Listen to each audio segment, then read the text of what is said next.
Hi friends, welcome back to our YouTube channel Prabhas Max. இந்த வீடியோவில் என்ன பார்க்க போகிறோம் அப்படின்னா கான்செப்ட் ரிவிஷன் சீரீஸில் 8th புக்கு 4th சாப்டர் வாழ்வியல் கணிதம் பற்றி பார்க்க போகிறோம். இதில் வந்து பார்த்திங்க அப்படின்னா percentage, profit loss, GST, time and work இதெல்லாமே வரும். ஓகேங்களா, இதை வந்து ஒன்று ஒன்றா வந்து வீடியோவில் பார்க்கலாம். வாங்க வீடியோக்குள்ளே போகலாம். ஃபஸ்ட்டு கான்செப்ட் பார்த்தோம் அப்படின்னா நார்மலாக பார்த்திங்க ஒரு X% வந்து குறைக்கிறாங்க. X% குறைக்கிறாங்க அப்படின்னா நார்மலாக வந்து நம்ம 100% கால்குலேட் பண்ணிவிட்டு அதுக்கேற்ற மாதிரி குறைச்சிக்கணும். ஓகேவா, இப்போ X% ஒரு 50% குறைக்கிறாங்கன்னு சொல்கிறாங்கன்னா அப்போ 100ல் வந்து 50 வந்து கழிச்சிட்டோம் அப்படின்னா மீதி வந்து 50%ன்னு எடுத்துக்கணும். ஓகேவா, அதாவது குறைக்கிறாங்க அப்படின்னா 100லேருந்து மைனஸ் பண்ணிக்கணும், அதிகரிக்கிறாங்க அப்படின்னா 100லேருந்து வந்து அதிகரிச்சுக்கணும். இப்போ 10% அதிகரிக்குது அப்படின்னா 100 + 10 110%. இந்த மாதிரி வந்து கால்குலேஷனில் வந்து போடணும். அடுத்தது பார்த்தோம் அப்படின்னா வந்து X% அதிகரிக்கிறாங்க, அதுக்கப்புறம் குறைக்கிறாங்க, அந்த மாதிரி வந்து கொஷின்ஸ் வருது அப்படின்னா இந்த ஒரே ஒரு ஃபார்முலா தான். ஓகேவா, இதில் வந்து அதிகரிக்கிறாங்க அப்படின்னா அது வந்து ப்ளஸ்ஸு, அதிகரிக்கிறாங்க அப்படின்னு வந்ததுன்னா அது வந்து ப்ளஸ்ஸு, குறைக்கிறாங்க அப்படின்னு வந்ததுன்னா அது வந்து மைனஸ். ஓகேவா,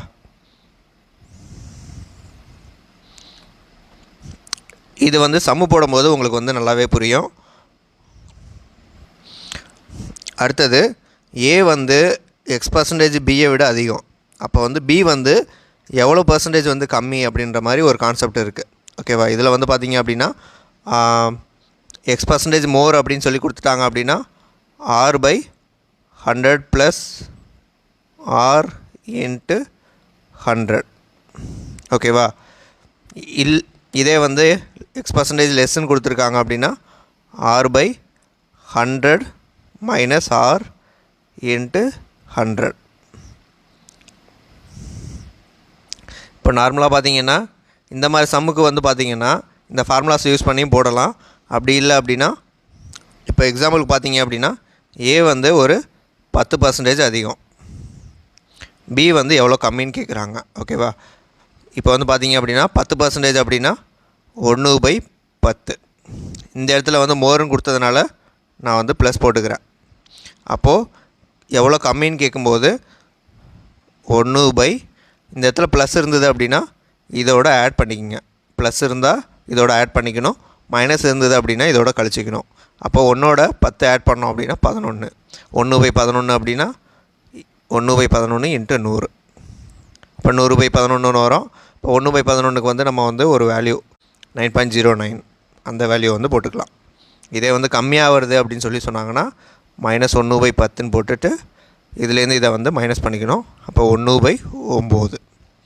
ஓகேவா, இதில் வந்து பார்த்திங்க அப்படின்னா இந்த வேல்யூ விட இப்போ இங்கே மோர்னு வந்திருக்கு, இங்கே வந்து அதிகமாக தான் இருக்கணும். இந்த வேல்யூ விட வர வேல்யூ வந்து கம்மியாக தான் இருக்கும். இப்போ இங்கே லெசன் வந்திருக்கு அப்படின்னா அதை விட அதிகமாக வரணும். இந்த 3 கான்செப்ட் தான் வந்து புக்கில் கொடுத்துருக்காங்க. இதை பேஸ் பண்ணி இம்பார்ட்டன்ட் கொஷின்ஸ் வந்து ரிவிஷன் பண்ணுவோம். வாங்க ஒவ்வொரு கொஷினை பார்க்கலாம். 250 லிட்டரின் 12% என்பது 150 லிட்டரின் டேஸுக்கு சமம் கேட்குறாங்க. அதாவது 250 லிட்டரோட 12% வந்து 150 லிட்டரோட எத்தனை % வந்து ஈக்குவல்னு சொல்லி கேட்குறாங்க. இப்போ இது பார்த்திங்க அப்படின்னா இதையும் அடித்தோம் அப்படின்னா 3, 5, இதையும் அடித்தோம் அப்படின்னா 4. இப்போ மொத்தம் வந்து பார்த்திங்கன்னா 5 4 20%. இதை எப்படி ஃபாஸ்ட்டாக போடணும் அப்படின்னா 25 12 300, அப்போ 15 × 20 300. அப்படியே டேரெக்டாக வந்து நம்ம மல்டிப்ளை பண்ணுறது ஈஸியாக இருந்ததுன்னா நீங்கள் வந்து ரொம்ப ஷார்ட் டைம்லேயே வந்து போட்டுடலாம் அந்த கொஷின்லாம். ஒரு பள்ளி தேர்தலில் ஏ, பி மற்றும் சி ஆகிய 3 வேட்பாளர்கள் முறையே 153, 245 மற்றும் 102 வாக்குகளை பெற்றன எனில் வெற்றியாளர் பெற்ற சதவீதம் என்னன்னு கேட்குறாங்க. மொத்தம் வந்து பார்த்திங்க அப்படின்னா 153, 245, 102 இது எல்லாத்தையும் ஆட் பண்ணோம் அப்படின்னா 10 மீதி 1 10 மீதி 1 500. இப்போ 500ல் இப்போ 245 வந்து மேக்ஸிமம் வந்து வாக்கு பெற்றவங்க இருக்காங்க. அப்போ 245 வந்து 500ல் எவ்வளோ பர்சன்டேஜ்னு கண்டுபிடிக்கணும். இப்போ இதையும் அடித்தோம் அப்படின்னா 5×20 49. கீழே வந்து 100 வந்துடுறதுனால இது வந்து பெர்சன்டேஜாக வந்துடும். இப்போ 49%. அடுத்தது 10,000த்தின் 25% மதிப்பின் 15% என்பது எவ்வளோன்னு கேட்குறாங்க. 10,000த்தில் 25% மதிப்பின் 15% எவ்வளோன்னு கேட்குறாங்க. இப்போ 2% வரதுனால 1% வந்தால் என்ன சொன்னேன், 2 0 கட் பண்ணிடணும். இங்கே 2% வந்திருக்கிறதுனால 4 0 கட் பண்ணிடணும். இப்போ 25 × 15 வேல்யூ என்ன கண்டுபிடிக்கணும். இப்போ 25 × 15 வேலை 25 10 250 5 25 125. அப்போ 375. ஆன்சர் வந்து பார்த்திங்க அப்படின்னா 375. ஒரு எண்ணின் 60%லேருந்து 60 கழித்தால் 60 கிடைக்கும் எண்ணில் அந்த எண் என்னான்னு கேட்குறாங்க. இப்போது 60%லேருந்து 60 கழிச்சோம்னா 60 கிடைக்குதுன்னு சொல்கிறாங்க. இப்போ இந்த சைடு மைனஸில் இருக்குது, இந்த சைடு ப்ளஸில் போயிருமா. இப்போ 60% வந்து 120. இப்போ ஃபஸ்ட்டு 1% கண்டுபிடிக்கிறோம். 1% வந்து 2. 1% 2 அப்படின்னா 100% வந்து 200. ஆன்சர் வந்து பார்த்திங்கன்னா 200. 48% என்பது எக்ஸின் 64% எண்ணில் எக்ஸோட வேல்யூ என்னன்னு கேட்குறாங்க. இப்போ 48 × 48 = 64 × எக்ஸ். இந்த பர்சன்டேஜ் வந்து அடிஞ்சிடும், அதனால் போடலை. 3 14 48, 4 14 64. இதை அடித்தோம் அப்படின்னா 12. அப்போ 3 12 36. 20% விலை உயர்வுக்கு பின் 1 கிலோ உளுந்தம்பருப்பின் விலை 96 எனில் 1 கிலோ உளுந்தம்பருப்பின் அசல் விலையை காண்க. உயர்வுக்கு பின் சொல்லிட்டாங்க, அப்போ இன்க்ரீஸ் ஆகிருக்கு. அப்போ நான் என்ன சொன்னேன், இன்க்ரீஸ் ஆகிருக்கு அப்படின்னா 100ஓட இன்க்ரீஸ் ஆனதை கூட்டிக்கணும். அப்போ 120%. இந்த 120% வேல்யூ தான் வந்து 96. ஓகேவா. இதை வந்து 6ஆல் அடித்தோம் அப்படின்னா 20. இது வந்து 16. அப்போ 20% வந்து 16 அப்படின்னா இது 5ஆல் பெருக்கணும் அப்படின்னா 100% வந்துடும். இப்போ இதையும் 5ஆல் பெருக்கணும் அப்படின்னா 80. இப்போ ஆன்சர் வந்து பார்த்திங்க அப்படின்னா 80. ஒரு நாளில் 10 மணி நேரம் என்பது எத்தனை சதவீதம். ஒரு நாளில் வந்து ஒரு நாளுக்கு வந்து எவ்வளோ மணி நேரம் அப்படின்னா 24 மணி நேரம். அதில் 10 மணி நேரம் என்பது எவ்வளோன்னு கேட்குறாங்க. × 100 போட்டோம் அப்படின்னா 2 10 12 2 24. 52 100 6 2 12 25 3. இப்போ 125/3%. இதை வந்து கலப்பு பின்னமாக மாற்றணும் அப்படின்னா 3 41 123 + 2/3%. ஒரு எண்ணின் 75%க்கும் அதே எண்ணின் 60%க்கும் இடையே உள்ள வித்தியாசம் 82.5 எனில் அந்த எண்ணின் 20% காண்கன்னு கேட்டிருக்காங்க. இப்போ 75%க்கு 60%க்கு இருக்க டிஃப்ரென்ஸ் பார்த்திங்க அப்படின்னா 15%. இது வந்து 82.5. அப்போ 20% எவ்வளோன்னு கேட்குறாங்க. அப்போது அடித்தோம் அப்படின்னா 5 15 75, மீதி வந்து 7, 5 15 75. அப்போ 1% வந்து 5.5. 20% கேட்குறாங்க. இப்போ 20% அப்படின்னா 5.5 × 20 பார்த்திங்க அப்படின்னா 110. ஒரு மாநகரத்தின் போக்குவரத்து காவல் ஆணையர் பெருமிதத்தோடு இந்த ஆண்டில் 200% விபத்துகள் குறைந்துள்ளன என அறிவித்துள்ளார். இதனை அவர் சென்ற ஆண்டு 200லிருந்து 600ஆக உயர்ந்த விபத்துகளின் சதவீதம் தெளிவாக 200% ஆகும் எனவும், அது இந்த ஆண்டு 600லிருந்து 200ஆக குறைந்துள்ளது என்பதும் அதே 200% குறைவு எனவும் குறிப்பிட்டுள்ளார். இங்கு 600லிருந்து 200ஆக குறைந்துள்ளது என்பது அவர் அறிவித்துள்ளவாறு 200% ஆகுமான்னு நியாயப்படுத்துன்னு கேட்டிருக்காங்க. இந்த கொஷின் பார்த்திங்க அப்படின்னா ஃபஸ்ட்டு ஏ வந்து பியை விட 200% அதிகம். அப்போது பி வந்து 200% அதிகமா அப்படின்னு சொல்லி கேட்டிருக்காங்க. இப்போ நார்மலாக பார்த்திங்க அப்படின்னா 200% அப்படின்னா 2, 200% அப்படின்னா 2, கீழே வந்து 1 இருக்குது. இது வந்து அதிகன்றதுனால 2 இது நான் என்ன சொன்னேன், அதிகம் ப்ளஸ் வந்து இருந்தது அப்படின்னா இதோட இதை வந்து ஆட் பண்ணிக்கணும்னு சொன்னேன். இப்போ 2/3 × 100. அப்போ பார்த்தீங்க அப்படின்னா 66.67%. 66.67%ன்னு சொல்கிறதுக்கு பதிலாக அவர் வந்து 200%ன்னு சொல்லிட்டாரு. அது வந்து கரெக்டு இல்லை. ஒரு எண்ணானது 25% அதிகரிக்கப்பட்டு பிறகு 20% குறைக்கப்படுகிறது எனில் அந்த எண்ணில் ஏற்பட்ட சதவீத மாற்றத்தை காண்க. இந்த மாதிரி அதிகரிக்கப்படுகிறது குறைக்கப்படுகிறது அந்த மாதிரி வந்தாவே ஒரு ஃபார்முலா வந்து சொன்னோமா, x + y + xy/100. இதில் எக்ஸ்ன்றது அதிகரிக்கப்படுகிறது, ஒய்ன்றது குறைக்கப்படுகிறது. அப்போது 25 வந்து ப்ளஸ்ஸு, ஒய் வந்து -20. இந்த இடத்துல ஒய் மைனஸ் வரதுனால மைனஸ் இன்ட்டு ப்ளஸ்ஸு மைனஸ் வந்துடும்.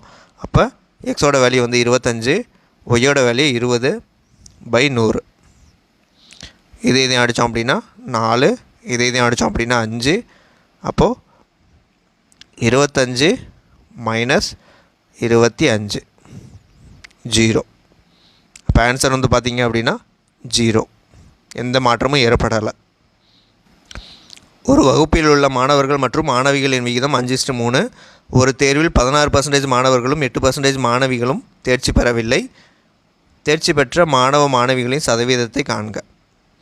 இந்த மாதிரி கொடுத்துருக்காங்க அப்படின்னா நம்ம பர்சன்டேஜுக்கு கொண்டு ஈஸியாக வந்து கால்குலேஷன் வர்றதுக்காக இதை வந்து 5:3 அப்படின்னா நான் சும்மா வந்து 500:300ன்னு எடுத்துக்கிறேன். இதில் 16% வந்து தேர்ச்சி பெறவில்லை. அப்போ 500ல் வந்து 16% அப்படின்னா 2 0 விட்டுட்டோம்னா மீதி வந்து எவ்வளோ வரும், 80. இது 8% மாணவிகள் வந்து தேர்ச்சி பெறவில்லை. 300ல் வந்து 8% அப்படின்னா 24. டோட்டலாக பார்த்தீங்க அப்படின்னா 104. இதில் வந்து இவங்க தேர்ச்சி பெறவில்லை. இதே வந்து என்ன கேட்குறாங்க, தேர்ச்சி பெற்ற மாணவ மாணவிகளின் சதவீதத்தை காண்க கேட்குறாங்க. நார்மலாக இது வந்து தேர்ச்சி பெறல, மொத்தம் வந்து பார்த்திங்க அப்படின்னா 800 பேர் × 100. இதையும் அடித்தோம் அப்படின்னா இதையும் அடித்தோன்னா 1 8 8, மீதி 2, 3 8 24. அப்போ 13% வந்து அவங்க ஃபெயிலு. அப்போ பாஸ் தான் கேட்குறாங்க. அப்போ 87% வந்து அவங்க வந்து பாஸ் பண்ணியிருப்பாங்க. ஒரு பழ வியாபாரி வாங்கிய மாம்பழங்களில் 10% அழுகி இருந்தன. மீதமிருந்த மாம்பழங்களில் 33.3% விற்றுவிட்டார். தற்போது அவரிடம் 240 மாம்பழங்கள் இருக்கின்றன எனில் தொடக்கத்தில் அவர் வாங்கிய மொத்த மாம்பழங்களின் எண்ணிக்கை என்னன்னு கேட்குறாங்க. நார்மலாக பார்த்தீங்க அப்படின்னா 10% அப்படின்னா 1/10. 33 1/3% அப்படின்னா 1/3. இந்த மாதிரி ரிமைனிங்னு வரும்போது இதுலேயும் வந்து நீங்கள் ரிமைனிங்கை பார்த்துக்கணும். இப்போ இதில் ரிமைனிங் பார்த்தீங்க அப்படின்னா 9/10. இதில் ரிமைனிங் பார்த்தீங்க அப்படின்னா 2/3. இந்த ரிமைனிங் தான் வந்து 240ன்னு சொல்லிட்டாங்க.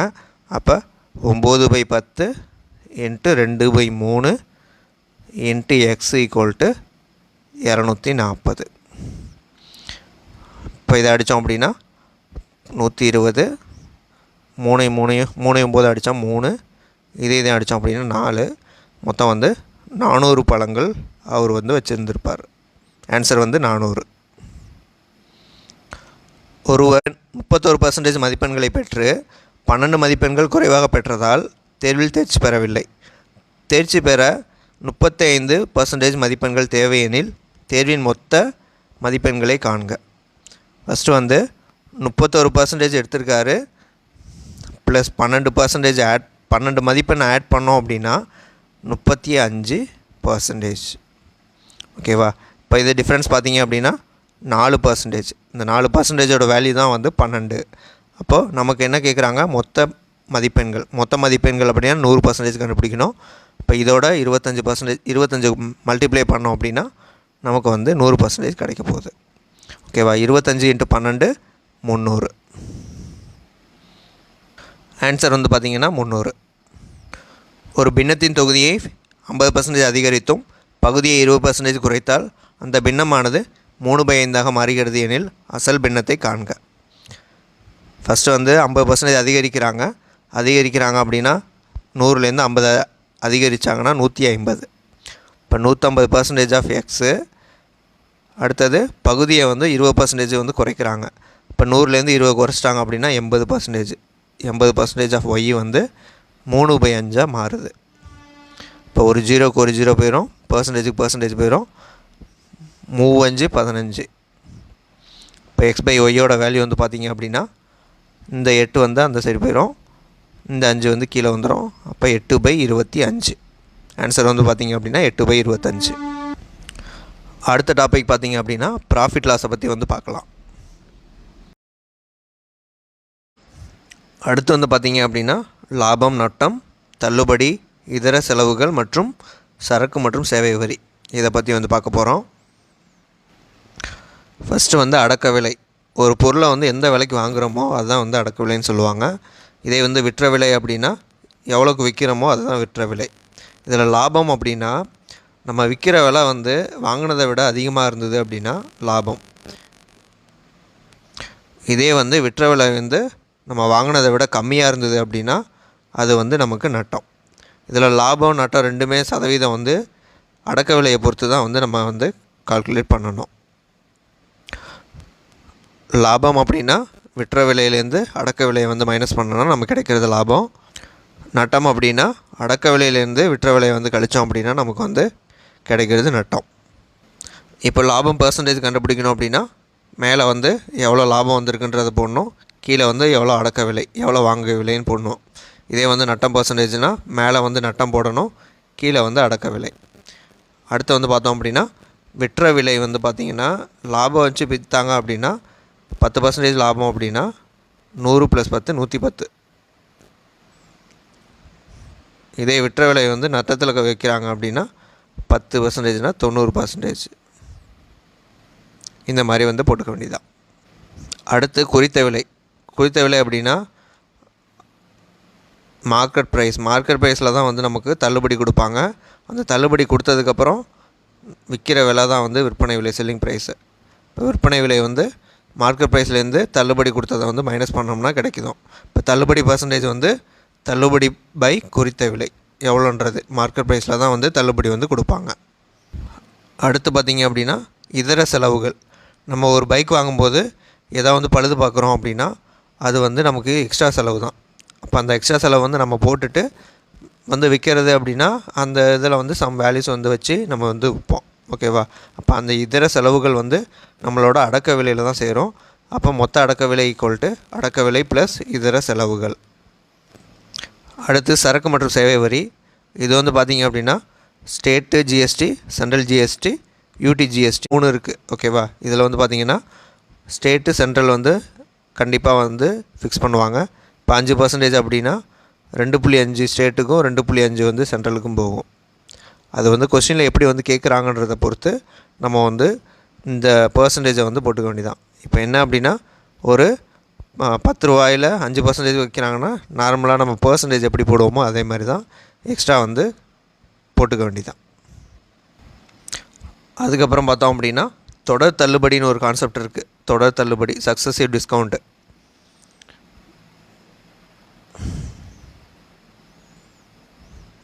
இதில் வந்து பார்த்திங்க அப்படின்னா நீங்கள் நார்மலாக x + y + xy/100 இந்த ஃபார்மெட்டில் நீங்கள் போட்டிங்கனாவே உங்களுக்கு வந்து வேல்யூஸ் வந்து வரும்.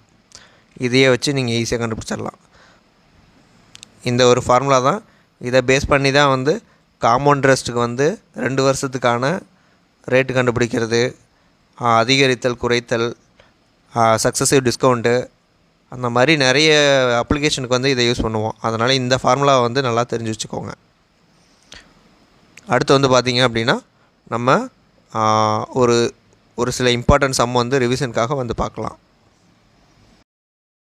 அடுத்து வந்து பார்த்திங்க அப்படின்னா ப்ராஃபிட் லாஸு, ஜிஎஸ்டி, இதில் வந்து ஒரு முக்கியமான கொஷின்ஸ் வந்து பார்க்கலாம். ஒரு எல்இடி தொலைக்காட்சியின் விற்பனை விலையானது அதன் அடக்க விலையை போன்று 5/4 மடங்கு எனில் லாப சதவீதம் எவ்வளோன்னு கேட்குறாங்க. ஃபஸ்ட்டு வந்து விற்பனை விலை பை அடக்க விலை. விற்பனை விலை வந்து 5/4. இப்போ என்ன அர்த்தம் அப்படின்னா 4 ரூபாய்க்கு வாங்கி 5 ரூபாய்க்கு விற்றுருக்காரு. அப்போ வந்து 1 ரூபா லாபம், மொத்த அடக்க விலை வந்து 4 ரூபா. × 100 போட்டோம் அப்படின்னா 25%. ஆன்சர் வந்து பார்த்திங்கன்னா 25%. 16 ஸ்ட்ராபெர்ரி பெட்டிகளின் அடக்க விலையானது 20 ஸ்ட்ராபெர்ரி பெட்டிகளின் விற்பனை விலைக்கு சமம் எனில் லாபம் அல்லது நட்ட சதவீதம் என்னன்னு கேட்குறாங்க. 16 அடக்க விலையோட 20 விற்பனை விலைக்கு சமம். இப்போது அடக்க விலை விற்பனை விலை கீழே கொண்டு வந்துட்டோம் அப்படின்னா அடக்க விலை பை விற்பனை விலை 20/16 அடித்தோம் அப்படின்னா 5/4. அதாவது என்ன மீனிங் அப்படின்னா 5 ரூபாய்க்கு வாங்கி 4 ரூபாய்க்கு விற்கிறார். அப்போ வந்து நஷ்டம் வந்து 1 ரூபா வந்து நமக்கு நஷ்டம். அடக்க விலை வந்து பார்த்திங்கன்னா 5 ரூபா இன்ட்டு 100. அப்போது 20% அவருக்கு வந்து லாஸ் வருது. மிதிவண்டி ஒன்றை ஒரு கடைக்காரர் 4275க்கு விற்பதால் அவருக்கு 5% நட்டம் ஏற்படுகிறது. 5% லாபம் பெற வேண்டுமெனில் அவர் மிதிவண்டியை என்ன விலைக்கு விற்க வேண்டும் கேட்குறாங்க. 5% நட்டம் அப்படின்னா 95%. இந்த 95% வேல்யூ தான் வந்து 42.75. லாபம் வந்து 5% வரணும் அப்படின்னா 105%. இப்போ 105% வந்து எவ்வளோ வரும்ன்றதுக்கு நம்ம கண்டுபிடிக்கணும். இது வந்து நேர்மாறல் எதிர்மாறலை வச்சு கண்டுபிடிச்சிக்கலாம். இப்போ இது வந்து பார்த்திங்கன்னா இதுவும் அதிகரிக்கும் இதுவும் அதிகரிக்கும். அப்போ நேர்மாறல்னால் கிராஸாக வந்து மல்டிப்ளை பண்ணணும். மல்டிப்ளை பண்ணி வேல்யூ வந்து கண்டுபிடிச்சிக்கலாம். ஒரு கடைக்காரர் தகவல் பலகை ஒன்றை அதன் அடக்க விலையை விட 15% அதிகமாக குறித்து பிறகு 15% தள்ளுபடி வழங்குகிறார். இந்த பரிவர்த்தனையில் அவர் லாபம் அடைவாரா அல்லது நட்டம் அடைவாரான்னு கேட்குறாங்க. இந்த மாதிரி ஒன்று அதிகரிக்குது குறையுது அப்படின்னு இருந்தாவே நம்ம என்ன ஃபார்முலா யூஸ் பண்ணுவோம்? x + y + xy/100. இதில் வந்து தள்ளுபடி அப்படின்னா மைனஸு, அதிகமாக குறிக்கிறோன்னா ப்ளஸ்ஸு. அப்போ 15 - 15 மைனஸ் இன்ட்டு ப்ளஸ் வந்து மைனஸ் வந்துடும். 15 × 15/100. இப்போ இதுக்கு இது அடிஞ்சிடும். அப்போது -2.25% வந்து அவருக்கு லாஸ் தான். மைனஸ் வரதுனால நம்ம வந்து லாஸ்ன்னு டேரெக்டாக சொல்லிடலாம். ஒரு குடும்பம் உணவகம் ஒன்றுக்கு சென்று உணவுக்காக 350 செலவிட்டு கூடுதலாக சரக்கு மற்றும் சேவை வரியாக 5% செலுத்தியது எனில் மத்திய மற்றும் மாநில சரக்கு மற்றும் சேவை வரியை கண்டுபிடின்னு சொல்லி கேட்டிருக்காங்க. நார்மலாக பார்த்தீங்க அப்படின்னா 350க்கு 5%. 350க்கு 5% வந்து பார்த்திங்க அப்படின்னா 350ல் 5% பார்த்தோம் அப்படின்னா 17.5. இது வந்து பார்த்திங்க அப்படின்னா மொத்தமாக வந்து 5%. இதில் ஸ்டேட்டுக்கு வந்து 2.5, சென்ட்ரலுக்கு வந்து 2.5. இப்போ இதில் வந்து பாதி பார்த்திங்கன்னா 8.75. 8.75 வந்து ஸ்டேட்டுக்கும் வரும், சென்ட்ரலுக்கும் வரும். ஒரு பொருளை 810க்கு விற்பதால் கிடைத்த லாபமும் அதே பொருளை 530க்கு விற்றதால் ஏற்பட்ட நட்டமும் சமம் எனில் அந்த பொருளின் அடக்க விலை என்னன்னு கேட்குறாங்க. லாபம் அப்படின்னா விற்ற விலை மைனஸ் அடக்க விலை. நட்டம் அப்படின்னா அடக்க விலை மைனஸ் விற்ற விலை. ஓகேவா? இப்போ இது ரெண்டு சமம்னு சொல்லிட்டாங்க. இதில் வந்து விற்ற விலை கொடுத்துட்டாங்க 810. அடக்க விலை வந்து தெரியாது, எக்ஸ்ன்னு வச்சுக்கிறேன். X minus 530. இப்போ இது வந்து ப்ளஸில் இருக்குது, மைனஸில் இருக்குது. இந்த சைடு போச்சுன்னா ப்ளஸ்ஸு. இப்போ 2x = 810 + 530. இப்போ பார்த்தீங்க அப்படின்னா 1340. இதை வந்து 2ஆல் டிவைட் பண்ணோம் அப்படின்னா 670. இப்போ அடக்க விலை பார்த்தீங்க அப்படின்னா 670.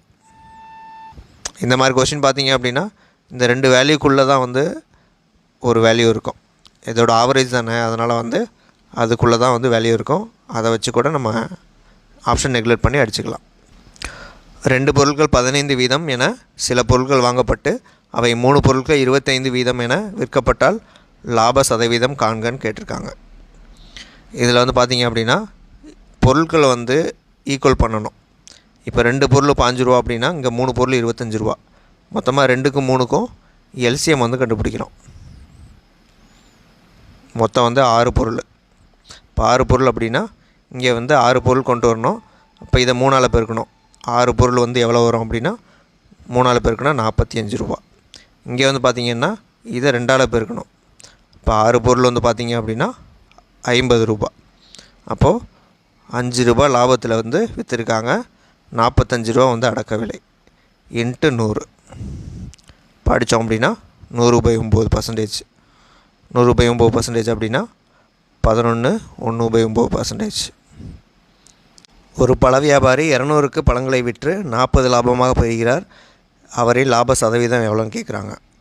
200க்கு வந்து 40 அப்படின்னா 40/200 இன்ட்டு 100. இதையும் அடித்தோம் அப்படின்னா 2.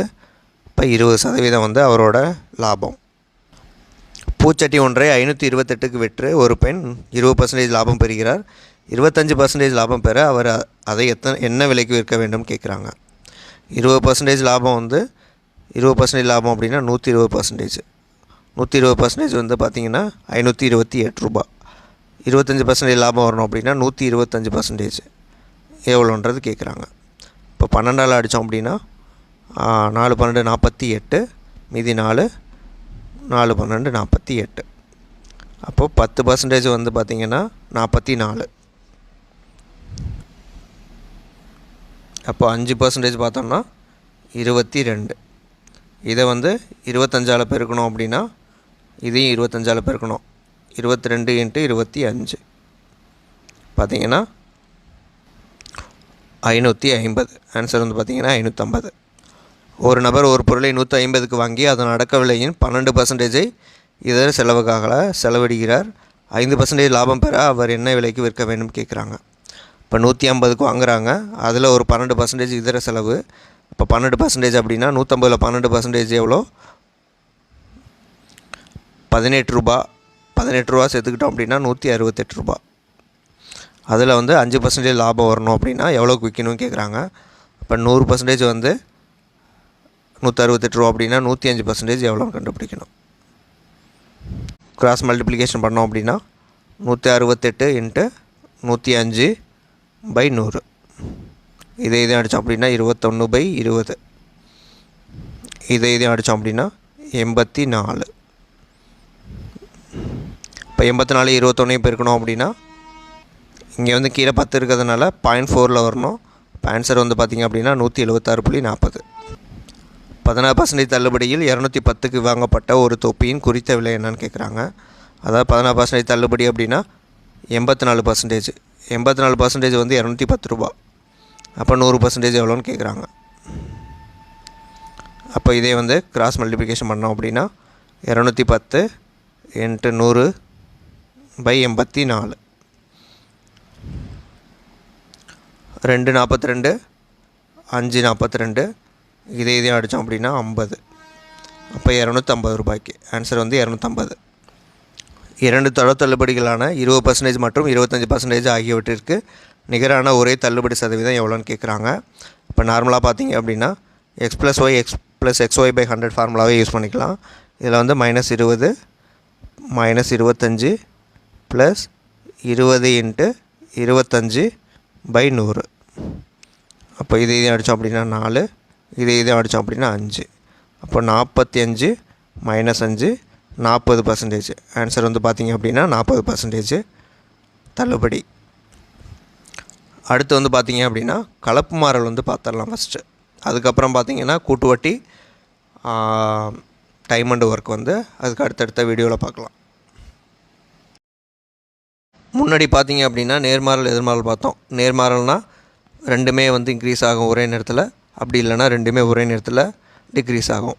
எதிர்மாறல் அப்படின்னா ஒன்று இன்க்ரீஸ் ஆகும்போது இன்னொன்று வந்து டிக்ரீஸ் ஆகும், டிக்ரீஸ் ஆகும்போது இன்னொன்று வந்து இன்க்ரீஸ் ஆகும். அந்த மாதிரி ஆப்போசிட் ரியாக்ஷனில் இருக்கும்.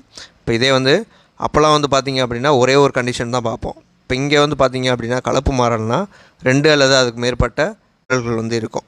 அதாவது பார்த்திங்க அப்படின்னா நேர் நேர் இருக்கலாம், அப்படி இல்லை நேர் எதிர் இருக்கலாம், எதிர் நேர் இருக்கலாம், எதிர் எதிர்மாறல், இந்த மாதிரி வந்து எது வேணால் சாத்தியக்கூறுகள் வந்து ஏற்படலாம். ஓகேவா? இதை வந்து பார்த்திங்க அப்படின்னா நம்ம வந்து ஒரே ஒரு ஃபார்முலா மெத்தடை வச்சு யூஸ் பண்ணி டைரெக்டாக வந்து ஃபார்முலா சப்ஸ்டியூட் பண்ணி மட்டும் பார்த்துட்டு போயிடலாம். அதுதான் வந்து ரொம்ப ஈஸியான மெத்தடு. அதனால் அந்த மெத்தடை மட்டும்தான் வந்து நம்ம பார்க்க போகிறோம். இந்த ஃபார்முலா பார்த்திங்க அப்படின்னா ஆட்கள் இன்ட்டு நாட்கள் இன்ட்டு மணிகள் இன்ட்டு வேலை. வேலை வந்து கீழே வருது. ஓகேவா? ஆட்கள் இன்ட்டு நாட்கள் பை வேலை. இதுதான் வந்து ஃபார்முலா. இதை வந்து 2 இதை வந்து கம்பேர் பண்ணியிருப்பாங்க. இதை வச்சு தான் வந்து இந்த கலப்பு மாறல் ஃபுல்லாகவே வந்து நம்ம போட போகிறோம். இந்த ஒரே ஒரு கான்செப்ட் மட்டும் போதும் இந்த கலப்பு மாறலில். இதை வச்சே நம்ம வந்து சம்ஸ் வந்து சால்வ் பண்ணலாம். கலப்பு மாறலில் ஒரு சில இம்பார்ட்டன்ட் கொஷின்ஸ் வந்து ரிவிஷனுக்காக பார்க்கலாம்.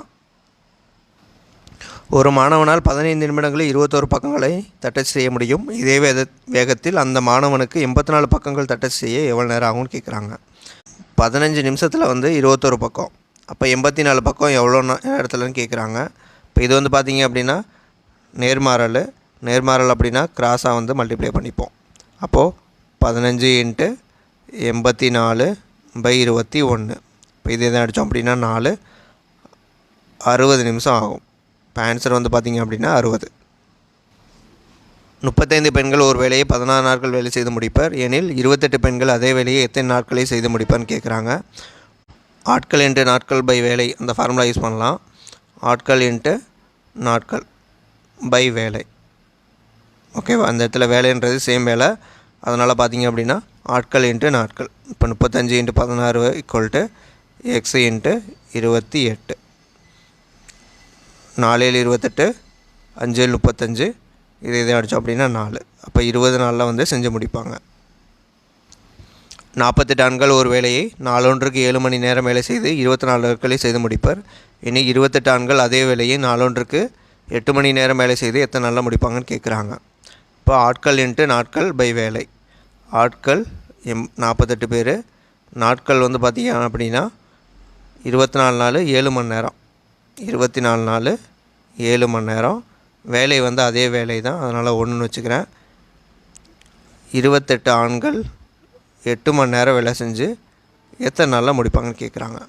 இப்போ பார்த்திங்க அப்படின்னா இதையும் அடித்தோம் அப்படின்னா 3, இதையும் அடித்தோம் அப்படின்னா 4, இதையும் அடித்தோம் அப்படின்னா 12. அப்போ 36 நாளில் செஞ்சு முடிச்சிடுவாங்க. 81 மாணவர்கள் 448 மீட்டர் நீளமுள்ள ஒரு சுவரில் ஒரு ஓவியத்தை 56 நாட்களில் வண்ணமிடுவர் எனில் 160 மீட்டர் நீளமுள்ள அதே போன்ற ஒரு சுவரில் 27 நாட்களில் அந்த ஓவியத்தை எத்தனை மாணவர்கள் வண்ணமிடுவார்னு கேட்குறாங்க. இதுவும் பார்த்திங்க அப்படின்னா ஆட்கள் × நாட்கள் பை வேலை. இதில் வேலைன்றது என்ன அப்படின்னா 448 மீட்டரு 160 மீட்டர். அப்போ 81 மாணவர்கள் 56 நாளில் 448 மீட்டர் வேலை பண்ணுறாங்க. இப்போ 160 மீட்டருக்கு வந்து 27 நாளில் எத்தனை பேர் பண்ணுவாங்கன்னு கேட்குறாங்க. இப்போ இதையும் அடித்தோம் அப்படின்னா 3, இதையும் அடித்தோம் அப்படின்னா 8, இதையும் அடித்தோம் அப்படின்னா 20. அப்போ எக்ஸோட வேல்யூ வந்து பார்த்திங்கன்னா 60. ஆன்சர் வந்து பார்த்திங்கன்னா 60. 15 வேலையாட்கள் 4 கிலோமீட்டர் நீளமுள்ள சாலையை 4 மணி நேரத்தில் அமைப்பர் எனில் எத்தனை ஆட்கள் 8 கிலோமீட்டர் நீளமுள்ள சாலையை 8 மணி நேரத்தில் அமைப்பான்னு கேட்குறாங்க. அப்போ ஆட்கள் × மணி நேரம் 4, கிலோமீட்டர் வந்து 4 கிலோமீட்டர் தான் வந்து வேலை. அதே மாதிரி 8 கிலோமீட்டர் வேலை வந்து பண்ணுறாங்க 8 மணி நேரத்தில் எத்தனை பேர்னு கேட்குறாங்க. இப்போ 8க்கு 8 அடிச்சிடலாம், 4க்கு 4 அடிச்சிடலாம், 15 வேலையாட்கள். ஒரு முகாமில் 98 நபர்களுக்கு 45 நாட்களுக்கு போதுமான 420 கிலோகிராம் அரிசி உள்ளது எனில் 42 நபர்களுக்கு 60 கிலோகிராம் அரிசியானது எத்தனை நாட்களுக்கு போதுமானதாக இருக்கும்னு கேட்குறாங்க. ஆட்கள் × நாட்கள் பை வேலை. ஆட்கள் வந்து பார்த்திங்க அப்படின்னா 98, நாட்கள் வந்து 45. இதில் வேலைன்றது அரிசி இருக்கிறது. இப்போ 420. இங்கே வந்து எவ்வளோ இருக்குது அப்படின்னா 60 கிலோ அரிசி இருக்குது. 42 நபர்களுக்கு எத்தனை நாளைக்கு போதுமானதாக இருக்குன்னு கேட்குறாங்க. இப்போ இதையும் அடிச்சிடலாம், இதையும் அடித்தோம் அப்படின்னா 7, இதையும் அடித்தோம் அப்படின்னா 14, 3 14 42, இதையும் அடித்தோம் அப்படின்னா 15. ஆன்சர் வந்து பார்த்தோம் அப்படின்னா 15 நாட்களுக்கு போதுமானதாக இருக்கும். கலப்பு மாற பொறுத்தளவு என்ன அப்படின்னா இந்த ஒரே ஒரு ஃபார்முலா தான், இதை பேஸ் பண்ணி தான் வந்து எல்லா சம்மும் வந்து போட்டு பார்க்க போகிறோம். ஓகேவா, அதனால் இது கான்செப்ட் ஒன்றே இருக்கிறதுனால ஒரு 4-5 சம்மோட வந்து ஸ்டாப் பண்ணிக்கிறோம். இந்த வீடியோவில் பார்த்தீங்க அப்படின்னா என்னென்ன போட்டிருக்கோம் அப்படின்னா ஃபஸ்ட்டு வந்து பெர்சன்டேஜ், அடுத்து ப்ராஃபிட் லாஸு, அடுத்து வந்து கலப்பு மாறல். இந்த 3க்கு வந்து பார்ட் 1 வீடியோவில் வந்து இந்த 3 டாபிக் கொடுக்குறோம்.